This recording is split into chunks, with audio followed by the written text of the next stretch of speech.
And welcome back to another episode. How we getting on, everybody? Fabulous. Ask anyone. There you How go. about you? We're all fabulous. How you doing, Darcy? Darcy Rose. Pardon me. You're good. I'm doing fantastic. I'm in my booth in my home. I just kind of came downstairs and came to talk to you guys, so I'm having a good day. Great. Yeah. Well, I appreciate you talking to us today. But for anyone who might not know you, how about you introduce yourself? Sure. I'm Darcy Rose Byrnes. I'm a actor, voice actor, singer-songwriter, constantly finding new ways to entertain myself and entertain others.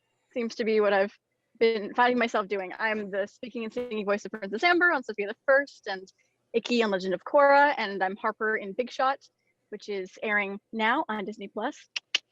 Yeah, we'll start there. Yeah. Well, just to clarify, because everyone is going to make fun of me. We don't know you from the princess stuff. We know you from the other stuff. Yeah. So Which I know the majority of our fan base is big princess guys, but it's like they'll get over it. Don't worry. They get that from you, Okay, Thomas, right? sure. Yeah. That's just my side of the family. It's like... Yeah. But what a handy time it is at the moment if you've a voice booth like yourself. You know, for a lot of actors, you know, the work's kind of dried up, but if you got a voice acting booth, you're kind of gonna do okay. Yeah. You know, it was a weird. It was kind of synchronicity that happened when I got the booth, because I was already doing a lot of voiceover, but at the beginning of the pandemic, when everything kind of shut down and it became to look like it was gonna be like this for a while, we started hunting for a booth at home, because all the times I would record, we would go out to the studios. I'm very close to the voiceover studio, so I just kind of go and record there. And we just happened to find the booth from a lady who was selling one years past, who was still trying to sell it, and it was still available, and we got it and put it together in like 4 days, and I had to work the day after it came here, so it kind of worked out very well. And her name is Hillary the Booth, after Remember When, but I call her Sexy because she is my TARDIS. So there you go. As in, she's like bigger on the inside. She's bigger on the inside. Yeah. There you go. 2 monitors, computer, many mics, twinkly That's lights. not bad. Wow. That's like a streamer setup.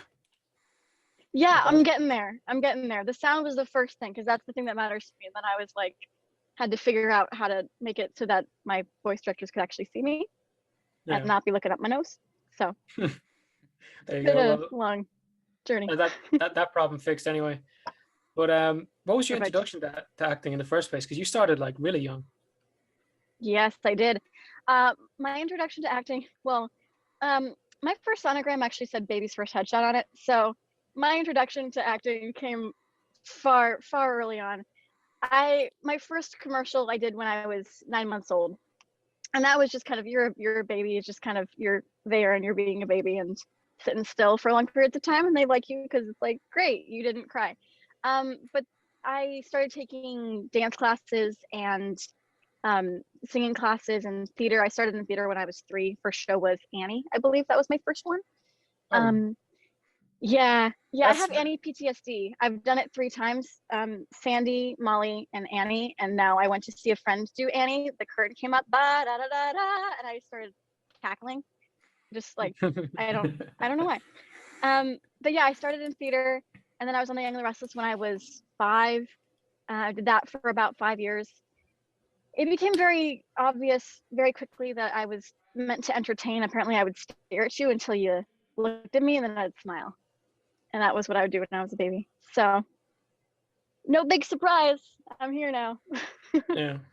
Thomas, you did that till you were about 17, right? What? You stared at people till they smile. I'm doing that now, right? I mean, look at them now. Yeah. But that's pretty weird introduction. Like being 9 months old. That's super early. Like we hear a lot about like child actors like going a bit mental, but you know, like you really went in early. I did. I don't think how did you get prepared for the character back when you were 9 months old? No. It was I went very method. I was playing a 10-month-old baby, and I of course was 9 months old. So I had to really dig in and do a lot of research. It was a lot of Teletubbies research, a lot of Barney. I learned how to cry older. because there is a difference between the cry of a 9-month-old and a 10-month-old. You know, it's not. It's not like, Yeah, blatantly obvious too. Oh my gosh. I mean, he gets it. Yeah, So. Makes sense. That's so fun. Thank you. Good question, dude. Yeah, but obviously that wasn't it, because like you've been acting like forever at this point. Like, has that been like your main thing, like forever? Oh yeah. Like, I have you tried started. anything else? Oh well, no. I remember I had a moment when I was younger where I was like, what if I want to do something else? And then I very quickly went, I'm good. I'm gonna just keep I like this. This is fun. Yeah. I like playing other people. I like pretending to be other people. I like I'm one of the people who likes learning the things that the characters do. So like Harper in Big Shot is like a student journalist. So I went and started doing a journalism course online, and Newsroom is my favorite show of Aaron Sorkin's. Well, Aaron Sorkin fans are gonna hate me. West Wing is obviously brilliant as well. So I like playing people who do other things that are different than me, because then I get to learn things, learn new languages, learn new instruments if I get the opportunity, although I'm usually the person that shoves the instruments into a show. But yeah. Yeah, like Thomas, amazing. you told me something beforehand. I was to say, because when we were asking you to get on your Instagram, it just filled with you playing different instruments, and it's crazy. How many do you play? Like, there's just loads of them there. Well, probably about 20 or so in varying degrees of proficiency. You know, if you asked me to play Bach on the mandolin, I would be like, well, I know this song that I wrote, I can play that. But if you ask me to play Jethro Tull on the flute, I'll be like, yes, in a week, give me a second. For the most part, I learn instruments by writing on them, which is probably doesn't make the most sense. But I find I was always a person who never wanted to practice my instruments. I would always just write songs, and I would like start to learn something, and then I'd mess it up, and then I'd go to class and they'd be like, did you practice? I'd be like, I started to, but then I messed it up and I liked it, so I wrote a song instead, and here it goes. So that's kind of how I've learned my instruments. But I'm very trying to stick to learning. Like, I just started the harp, and I do OAIM, Online Academy of Irish Music, so I'm like actually trying to focus on learning stuff that's not written by me, which doesn't always work out, because then for some reason learning Irish harp made my piano playing better. So it's all circular for me. Yeah. That doesn't sound very circular. It sounds kind of like bit things everywhere. Yeah. Yeah, that's well, fair play picking up the harp. Yeah, that's a very Irish thing here. It used to be our flag. It used to be like ages ago, a long ass time ago. It was like a navy thing, and then like the harp in there. Not sure why, but yeah. Yeah, I have one of the coins with the harp on it. There you go. You ever been to Ireland? Yeah. Say that again. You ever been to Ireland? I have. Yeah, I was actually. I'm an Irish citizen, so I was going to. I auditioned for a bunch of schools in the UK and Ireland, and one of them was the Lear, and I got in, and I ended up staying here in the States to continue working. But I was very close to going back. So yeah. Soon. Wow. Yeah. Well, you're lucky you made the right choice. It is miserable here at the moment. Just gray clouds. I'm looking at crows outside. They're looking at me. It's a rough one. A rough one. Yeah, poor Thomas there. Don't look too long. Are cows. The crows. Yeah. Oh. Yeah. Well, do they like music though? Because that sounds like a fun time to me. Just go play the fiddle. I'll bring my boat on. They don't like music, but they do certainly like making a lot of noise at 7 o'clock in the morning. Okay. It's great. Yeah. Oh sure. It's nice. There you go. They're good like Nature's that. alarm clock. Exactly. Yeah. Yeah, we should have more cows in LA. Maybe people will get up earlier. Yeah. Okay. Whatever floats your boat. Moving on. But you play a lot of these like obviously younger characters. What's that like? Like when you're telling people like what you do and like the jobs you do at the moment, because a lot of it is child's entertainment. Is that different than like, or is that what you want to be doing, or blah blah blah? I want to do it. I want to do all of it. I think the children's show is a very interesting place to be in, because at least the shows that I've been on, I've been very fortunate to be on the shows that have they have the Muppet effect. Like they're meant for kids, but the whole family can enjoy it together. I have people who are in their 20s who watch Sophia the First. I have people who are adults and don't have kids who watch Sophia the First, and they're like, I love this show, because it kind of crosses the age gaps. But it definitely comes with some challenges. Like I'm a musical comedian as well, and there's definitely some challenges when I'm doing a show. And then someone in the audience is like, I loved you. Me and my daughter watched you on Sophia the First, or we watched you on Korra. You're so amazing. I'm like, great. You might not want to stay for my set if you're here for the children's stuff, because that's not what this is. Yeah. So I kind of have to try to keep the comedy and that stuff separate. I did get a note the other day for a game I do that said, less flirty, you're still 9. So it can be tricky. It can be tricky. Fair enough. Yeah. Yeah, that's rough. So, good advice. I mean, yeah. What got you into, what pulled you into comedy? By accident, kind of. I fell into it. I'm a musical improviser was how I started with the comedy. I went to UCB and I was on, well, at that time I was just training. I have since been on a musical mess hall team. So for UCB called Power Play, we would improvise musicals on the spot based on an audience suggestion. So that was when I was still training, and there's a festival here called the Burbank Comedy Festival, and I submitted my improv team, my musical improv team, to the festival. And I had just written a song at that point that I couldn't actually play at my normal coffee house gigs because it was a little too blue. And when I was submitting it, it was actually my mom. She was like, well, why don't you submit as a stand-up too? And I was like, I don't want to do stand-up. That's not, no, standing up on stage, making people laugh, that's not me. I don't do that. I begrudgingly said yes, I did it. And I won the festival for my stand-up.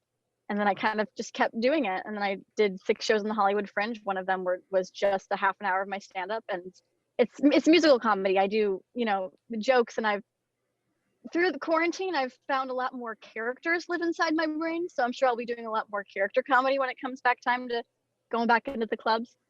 But yeah, funny. It came from the music. Funny music is kind of where I lived. Yeah. And what's the conditions like in where you are at the moment? Like, can you go in, do shows? Or are you still waiting? Are they outdoor? We're still waiting. Yeah. There are some shows outdoors. There's some drive-in comedy shows, which I think is really cool. I have not been to any of them for the most part because we've been trying to get through the first season of Big Shot. So I didn't want to test the fates or anything, and just kind of staying indoors and going to set and coming back, and that's it.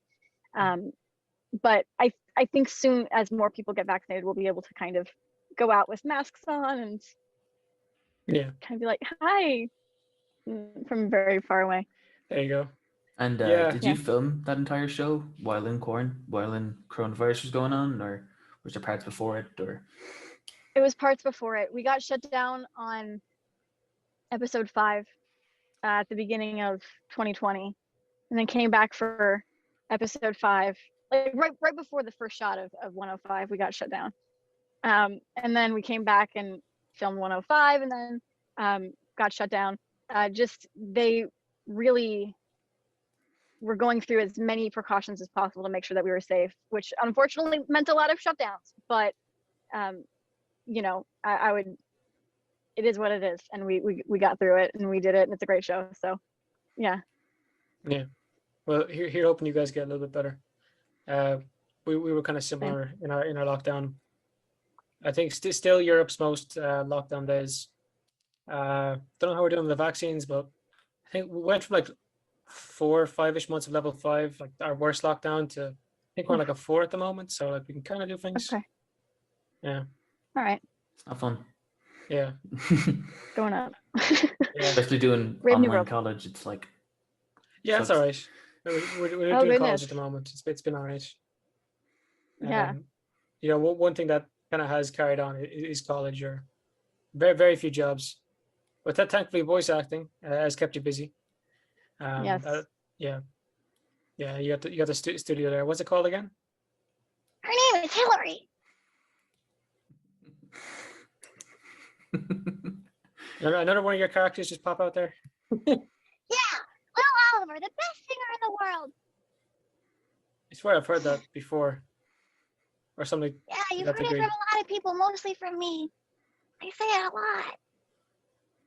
That nearly sounds like Timmy Turner. You know what? That's a good compliment. That was not my intention, but Tara is amazing, and I bow down to her. I got to hold Gray Griffin's mic at a comedy show, and that was like the height of my year. Like, what'd you do today? I held Gray Griffin, Azula, on Avatar. Yeah. I got to hold her mic, and it's like, what'd you do? I held her mic. Didn't you perform? I held her mic though too. Yeah, that's the best part. She's an amazing voice actress. I don't know what her name slipped. Yeah, she's done a lot of stuff and a lot of like intimidating roles. So fair play to her. Oh yeah, and a fierce stand-up comedian too. Just fierce. Yeah. It seems everyone's going into comedy at the moment. Everyone. A lot of them seem to have come from comedy as well. A lot of the comedy shows that I would do was a show called We Talk Funny, which was all voiceover actors who are also comedians. So Tom Kenny performed there with his band, his swing band. That closed out 2019. That was great. Carlos Elzraki, it was just a lineup of Debbie Derryberry, her band, the Honey Pigs, performed. Just a who's who of amazing voiceover actors, and it's like, you do this as well? Okay, sure. I'm just gonna watch you and be amazed. Yeah. At the end of the day, like you're all entertainers. Like the line of people just being actors or just being comedians is kind of going pretty thin because everyone's occupying the in between. Yeah, but keeps me busy. I'm happy with it. Exactly. That's what you want at the moment. But speaking of being busy, I say you're fairly busy when you were doing Avatar. That was, as I know, people who are going to show up and the one that has passed without asking about Avatar. So, what was it like when you were on that? Because you said before you watched the Last Airbender. Yeah, it was incredible. It's Andrea Romano was our director, our voice director. She's one of those voiceover legends that you say her name and people go, oh. So and that was I did a string of commercials for Disney Radio before that. That was my first time doing a character, a show for voiceover. So having her be like my introduction to that world was kind of insane. And it was incredible. It was so much fun. The stories were so good. The kids were so cute. The little kid that played Milo, he was so young when he started that he had to memorize his lines because he couldn't read yet. I wasn't much older, but I thought that was the most adorable thing in the world. Forgetting that was me a couple years before, but it was amazing. Dee Bradley Baker's daughter played young Korra. Oh wow! It was adorable. I mean, it was just, he really is, and the nicest guy ever. And anytime anyone asks anything about working. No, he's never not working. And anytime anyone asks anything about how to do voiceover and stuff, I just go to his website. He has a whole website about voice acting and stuff, like a who's who of and a what's what of equipment and what to do and how to do it. But it was amazing. It was an amazing cast. Shipka was my older sister, and J.K. Simmons I only met at the table read because voiceover. And then many years later, I heard his voice walking down the street while we were going hunting for a pumpkin for Halloween. I heard his voice. He was with his family. And he was walking this way, I was walking that way. I stopped and I went, "That's my father!" And I ran backwards and was like, "JK, oh my God!" It was awkward for a second before I explained to his family who I was. It's a little odd for a sec, but then it was fine. I mean, you probably interrupted him, probably looking for pictures of Spider-Man. That guy takes that shit real seriously. Oh my God. Sure. I was married to Spider-Man when I was like 3. Really? How'd that go? My husband. I was Spider-Girl. It went good. We never officially divorced. We're separated. We don't talk as much anymore. He's off, staying in New York, whatever. What was it like meeting him again in Spiderverse? It was really fun. Yeah.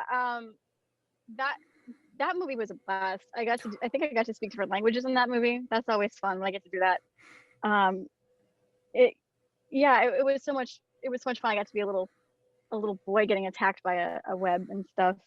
I don't think I got any Gaelic in there, but I got Greek in because there was a restaurant. Get attacked by what? Spiderweb. There's the little dude on the train. When the web hits the train, that's me.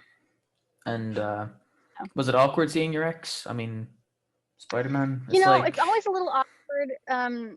Especially like when he doesn't even like turn around and look at you, and I'm like screaming Spider-Man, and he's like not looking at me. It's like, but I'm calling Spider-Man. Like, where's my alimony? But he just didn't clock it. So my least favorite superhero. Would you believe it or not? Don't like the guy. It's like, yeah, it's always had something against him. After Spider-Man 3, I just that fucking dance, and I just that was it. Drew the line. You know. That's where the line is. Just a nice spider webby line. Yeah. Yeah, you'll notice behind them there's a Funko Pop for every other character in Marvel. And there's a space up there in the second row to the left. And that's where Spider-Man was. Yeah, chucked him out the window. The cows ate him. Yeah. Yep. There you go. Yeah, with the whole Avatar thing, people are looking for what are they looking for? Looking for like the third season or third chapter now at this point. Yeah. I don't know if they're making it. I don't know what's going on there, but it's kind of cool that you got to be in something like as big as that, and people got so hyped up behind it. Yeah, it's kind of weird. I find myself in a lot of those shows that are either already special to people before I join, or become special to people as it goes on. And that's kind of an odd thing, and I'm very grateful for that. Like, Desperate Housewives and Korra and Sophia the First. It was weird. Trivia fact: I got to speak Irish in Sophia the First. One of my proudest moments in my career. Very happy with that. What did you say? What'd you say? Yeah. It was just it was just a little introduction. Jamie Mitchell decided that he knew I spoke a little bit of Irish, and he thought that the centaurs shouldn't speak Irish. So I spoke Irish. They had to go find someone to speak Irish back to me, and then I got written up in an Irish language magazine. That was like. I think you're like the first guest we've ever had on that ever wanted to learn Irish. Wow, because it's forced into you over here, or you just don't know how to speak it. Yeah, the way it's taught here, there's no reason that thing's dying. Like, you're not taught like to have conversations with it. You're taught to remember these phrasings, okay? Remember this abstract poetry and be able to write about it. Like, okay, that's not going to encourage it at all. So there's a reason it's been in decline so much. Yeah. Tis rough. Yeah, but, that's a problem with languages in general. Some places teach it to be as something that you learn, but it's something that you use, and something that you it's for communication, and for, in my case, music is usually how I get into languages at first. So I find it much easier to try to use it, but it's a couple of fuckle of them. I'm not great. So. Yeah, the couple of fuckle. Jesus. Mustard, fuck. we studied it for 14 years. I mean, yeah, we did it for a while, so we did. How did you learn it? Like your couple of fuckles? Where did you learn them? Was it Duolingo or it's a good app? A little bit of everything. I started with well, I knew a little bit of Irish already from my father and his father and his grandmother. But most of those are just the swears that I learned from them. Oh, good. Just those are what you need, really. That's all you need to get around. I don't know any Irish swears, but I know you do know a couple. I could not curse in Irish. Well, like there's adaptations, like that we use. There's now. No actual like cursing in Irish, because our ancestors were too cool for cursing. They were like, no, I don't want to say probably bad worse. words. They're probably worse than they didn't need we to. are. Yeah, just make you cry with the oratory. You didn't actually need the swear words. Just rip you apart with poetry. Absolutely. I started with Bite Size Irish, a little bit of Duolingo. I started Duolingo first, then Bite Size Irish, and then I'm Rosetta Stone now, because I have an unlimited thing with Rosetta Stone, which is great because I like popping around in different languages. So I kind of get all of their languages on their website. And try to get practice with my cousin Anakal and stuff. Anakal, wow. Yeah. It's a lovely place. Your brain must be going like 90 constantly. Like you're doing comedy, you're doing voice acting, you're doing acting, you're learning how many different instruments, you're learning how many different languages. What else are you doing? Currently binging Winona Earp, and Just finished binging Dublin Murders. A lot of on my off days, it's binging TV with my family, writing poetry and dancing. Been doing a lot of dancing during quarantine. Tap, belly dance, ballroom. I can't really do ballroom at home because I don't get my dance partner with me in quarantine, which is sad. Yeah. I try not to drink coffee for the obvious reasons. Doesn't always work. Imagine you do. You like unlock your potential. It'll be like what's that TV show where he took like the pill and he knew everything? Limitless. Yes. Yeah. There you go. Yeah, everything's Yeah. all of a sudden in color. Yeah. There you go. The ones for black and white. It's like, woo. I lived off Green Eyes during the Hollywood Fringe because I was doing 6 shows, and I was 5 of them were my own shows that I produced and wrote, which was in retrospect not a brilliant idea. The 6th one I was just cast in. I was the lead in a new musical, which oddly was the most relaxing one of all of them. Because all I had to do was show up in costume. I didn't have to bring any instruments. I didn't have to do anything. Just kind of show up and cry for about an hour and a half and call it a day. It was written by the book was written by Terry Weiss, my singing teacher. She's amazing. But I lived off of Green Eyes because I was also sick the entire time. Castmates kept getting me sick and vice versa and stuff. And Green Eye, if you haven't had it, is a matcha latte with espresso. And I didn't feel the effects of it at all the entire time until Fringe was over, and I had it just on a regular day, and then I was like bouncing off the walls and shaking, and my eye was twitching. Like, all right, cool. Yeah. That's a rough existence. Just espresso shots. But in fairness, that sounds very Californian though. The whole green. Well, what do you call it? Green Eye. No, I think some people call it the Hulk. Oh, okay. It's a Hulk. Right. I mean, makes sense. Yeah. Well, so like a red eye, I think is like, so when you're a red eye is like when you're going to take the red eye flight. I think it's like maybe 2 shots of espresso or something like that. And the green eye is a play on that. It's got a matcha latte as well as 2 shots of espresso. So. Yeah, that double espresso that'll nearly kill you. I think I scared some people off. There you go. I remember, Thomas, we went to Spain back in the day. I was living off espresso, and like it was that portion where we didn't go to sleep 48 hours. Yeah, that was rough. Yeah. Yeah, everyone else like gone to sleep around me, and I'm sitting there like I have no idea what's going on. It's glazed over. I do that anyway. I when I can't sleep, I write music in my head and then record it in the morning. So the green eye doesn't make much of a difference as far as that's concerned. There you go. But in fairness, you're doing everything. Like actually, I'll have to start like writing stuff down if I'm keeping track of them all. In fairness, well, you're doing a lot. But you had some stuff come out recently. What was it, Thomas? You were saying on Disney Plus? Yeah, Big Shot. Yeah, Big Shot. Yeah. That's not Big Shot. Starring. Say that again. Ready for am I pitching? Is that what's happening? Are we doing the pitch? Cool. Yeah, we're doing the pitch. Big Shot on Disney Plus. David E. Kelly, Dean Lorey, Bill D'Elia, Brad Garrett, starring John Stamos. It's about a disgraced basketball coach who has been demoted to a high school teaching girls basketball. Cue the show. There you go.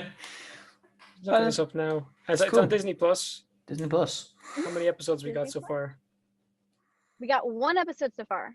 Every Friday, episodes come out, or midnight here in LA. So they all, to my knowledge, it drops everywhere at the exact same time, which is pretty cool. That we have to 4.7-star rating. Not bad. That's actually really good. In fairness, it's really good. We know the thing with Disney Plus dropping stuff because every time episode of WandaVision would come out, it would be like 8 a.m. in the morning on a Friday. So it's like sucked. Oh. But we went into college at like, or we had to be in college at like 9. So even if we were watching it there, you wouldn't finish it like. Nope. So you have to avoid every single social media app because people don't care. I had Endgame ruined for me because some guy decided to put on Twitter, "Geez, I can't believe Iron Man died." Spoilers, by the way.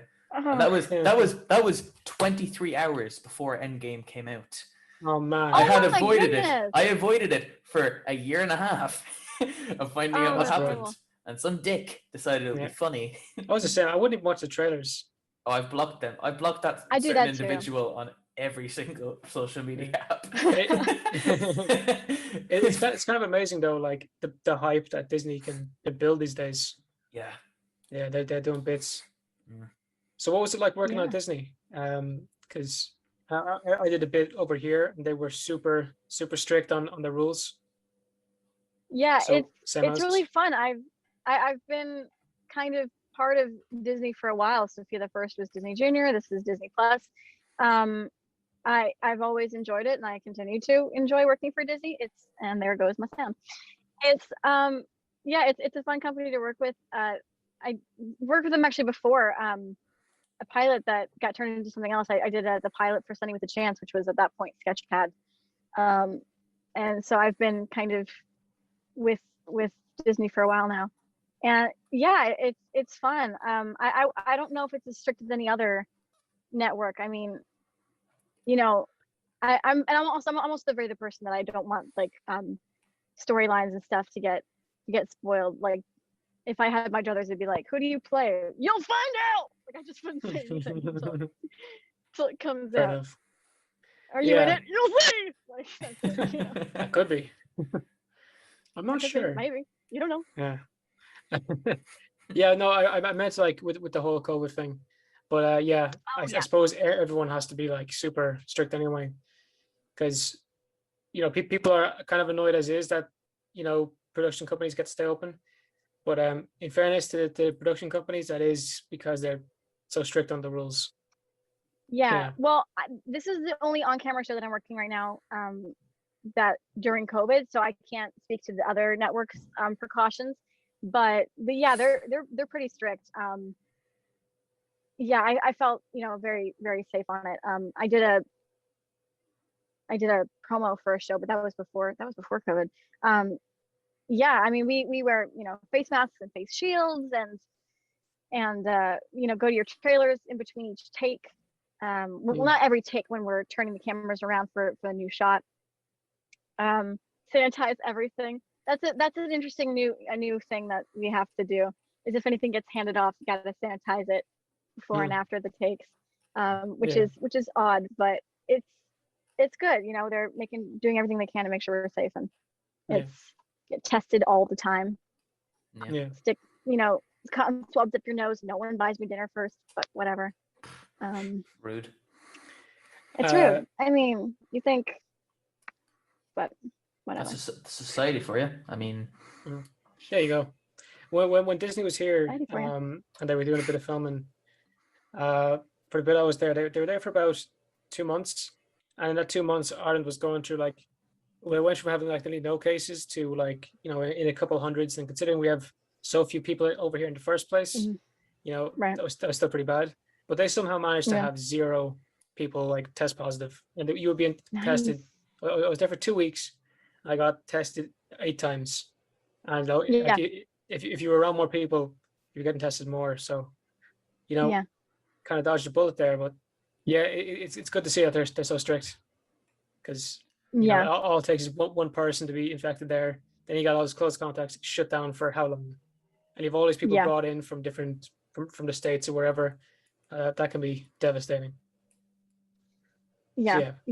Luckily they really did everything they can to make us safe. I definitely felt safe on set, so that's good. There we go. Even better. You were safe and you felt safe. Exactly.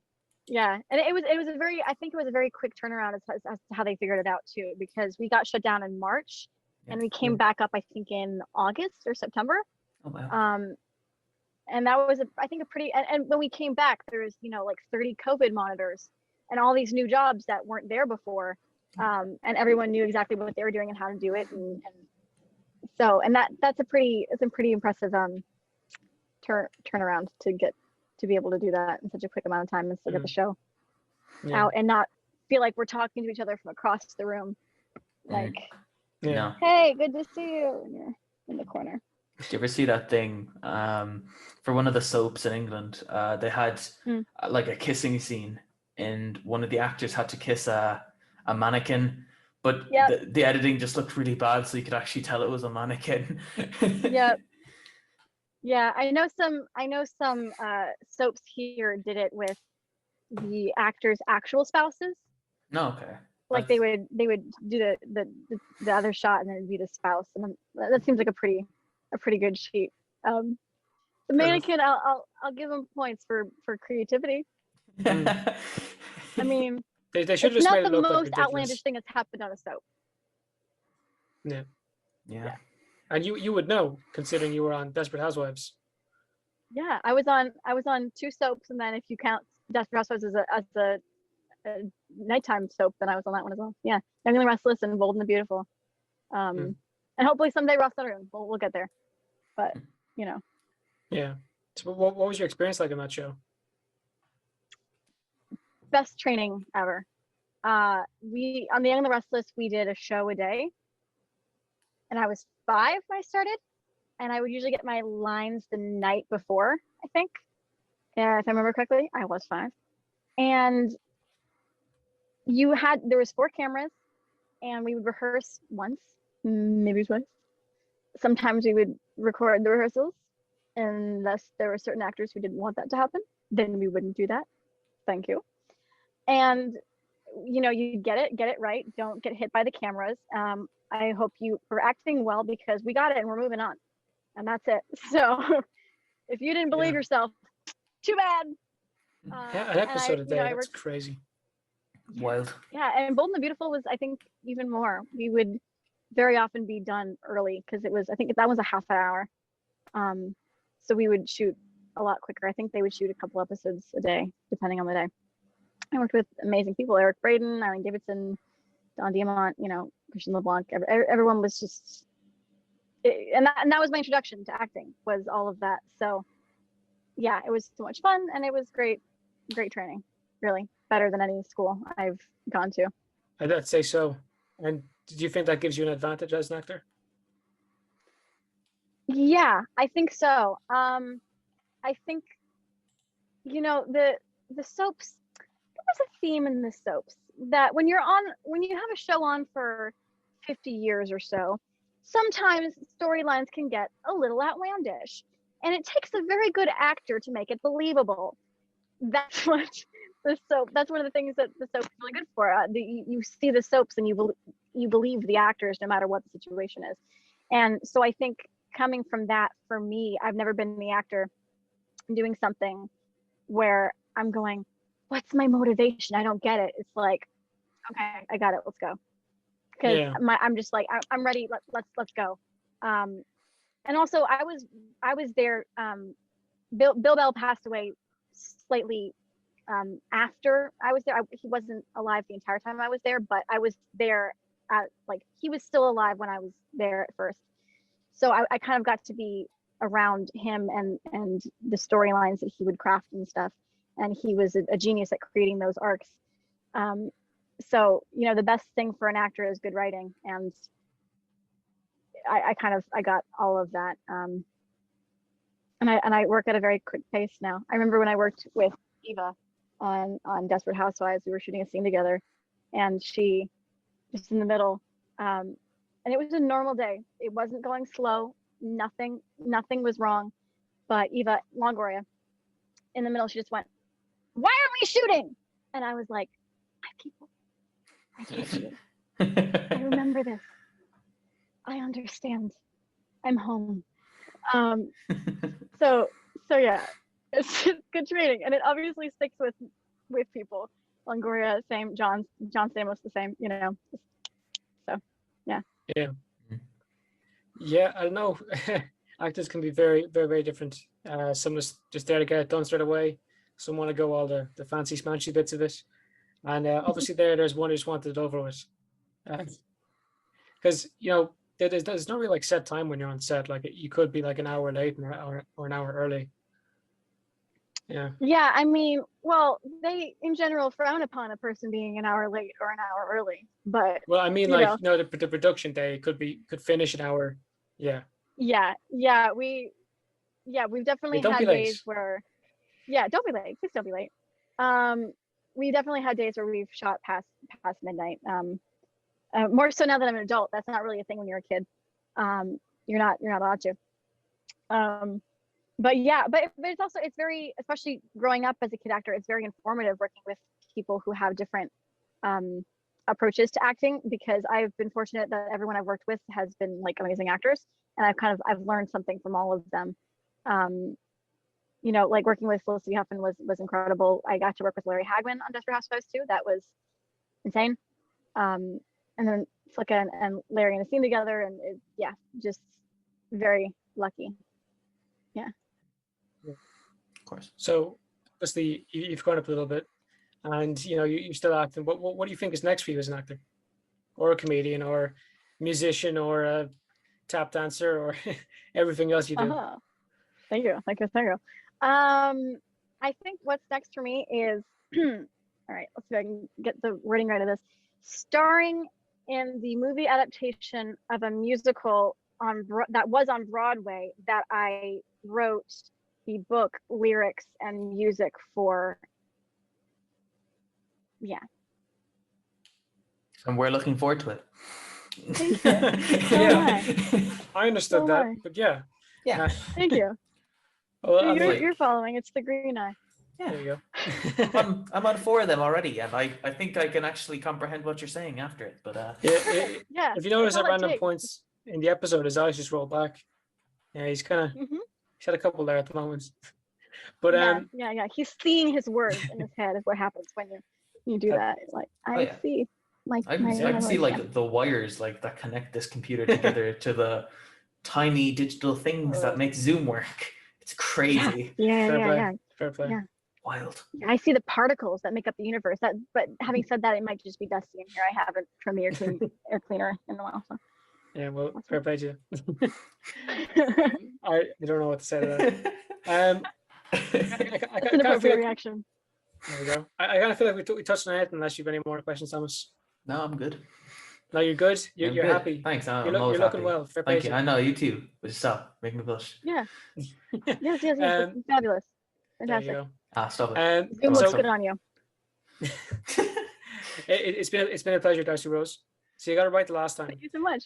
But if people want to check you out, where can they find you? They can find me on Big Shot. Episode 3 is when I come in, and I just never leave.